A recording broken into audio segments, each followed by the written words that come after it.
It's been a little more than 24 hours since Title 42 became history.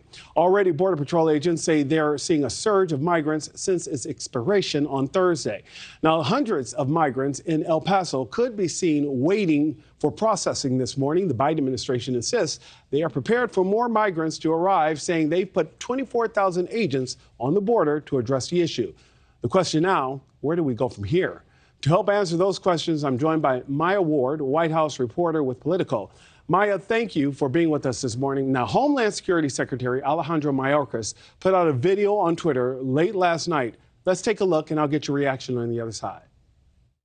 Starting tonight, people who arrive at the border without using a lawful pathway will be presumed ineligible for asylum.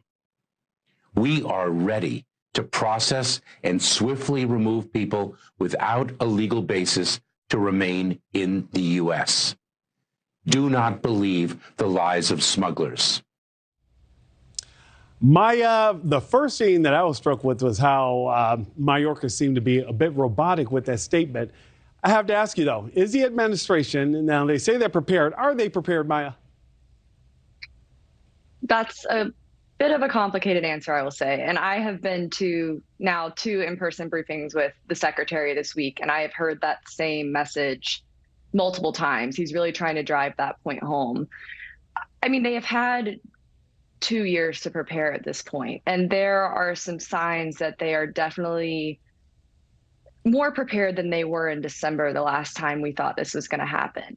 But that being said, this is a situation that is hard to prepare for. You don't know what's going to happen. You don't know how many migrants are going to come.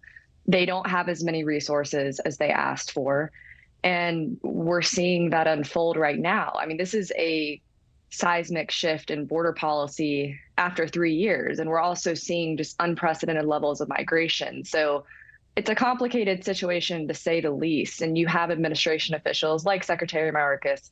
You have President Biden himself saying it's going to likely be a chaotic few weeks while they go through this transition. We do know this morning our own NewsNation's border correspondent, Allie Bradley, talked about this morning that she did not see these massive numbers as some have predicted. Now, officials announced new restrictions on asylum seekers just hours before Title 42 expired. Are these new restrictions going to be enough?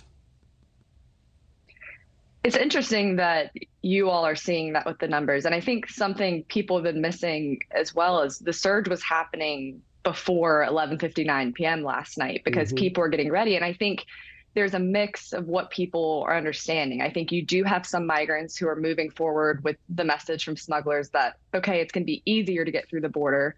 I think we're also seeing people rush because they knew that it was about to get tougher. With Title 42, you can repeat crossings.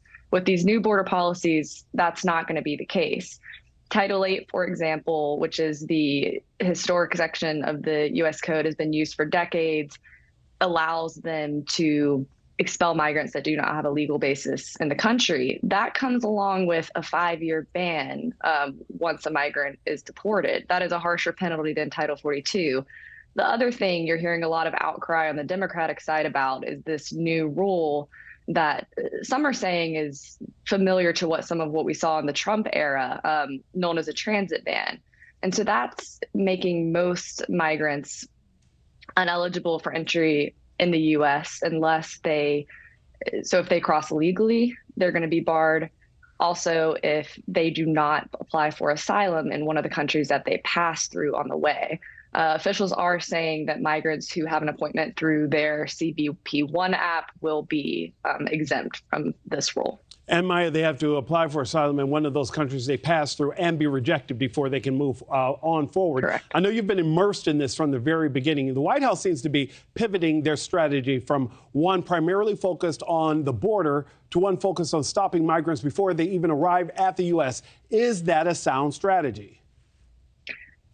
They've received a lot of praise when they announced these processing centers. The question of, is it going to be a sound strategy? We don't know. And the reason I say that is they rolled out this announcement last week that, we're working with Colombia, we're working with Guatemala to set up more than 100 processing centers in these countries. And the idea, it sounds good because they're going to process migrants before they reach the U.S. border. They're working with international partners on really a regional migration issue.